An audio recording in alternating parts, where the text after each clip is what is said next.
各位街坊，天氣一熱咧就冇晒胃口啦，想食翻啲做法簡單啦、酸爽開胃嘅家常菜。今次呢個海帶頭啊，好多人都未見過嘅，涼拌啊，超正啊！平時咧我哋都係食海帶比較多㗎，但其實咧真正識得食嗰啲啊，都係食海帶頭嘅，因為海帶頭咧佢係成條海帶之中啊最肥最厚嘅地方，佢寫親咧嗰啲口感係好脆好糯嘅，100斤嘅海帶咧淨係出到1斤嘅海帶頭㗎。市面上好多嘅海帶咧，佢係又鹹又硬嘅，寫親有陣腥味嘅，而且有時候有沙嘅，咁啊全靠咧就係嗰啲添加劑嚟保鮮嘅，寫親咧一啲都唔放心㗎。呢個海帶頭咧係傳統嘅日曬工藝製作出嚟嘅，保證係冇分過流嘅，一啲添加劑都冇，用料非常乾淨，就只有海帶，老人家小朋友都可以放心食。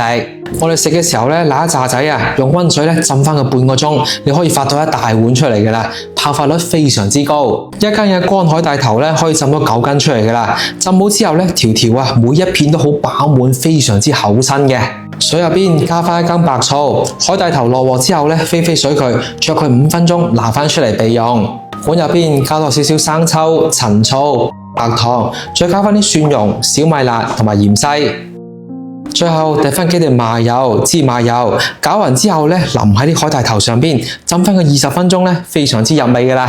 你哋睇下，咁樣整出嚟嘅海帶頭咧，佢係脆糯爽口嘅，酸辣開胃。夏天嘅時候食咧，又解滯又送飯。無論係煲湯啦、涼拌啦、打邊爐啦，你加少少落去啊，哇！啲口感又好啦，又有鮮味。中意食海帶啦，想食翻啲開胃家常菜嘅街坊咧，今次啲咁靚嘅日曬海帶頭啊，快啲俾翻一單啦！我將佢放喺視頻下裝下個啦。今次呢個咧又健康又抵食㗎。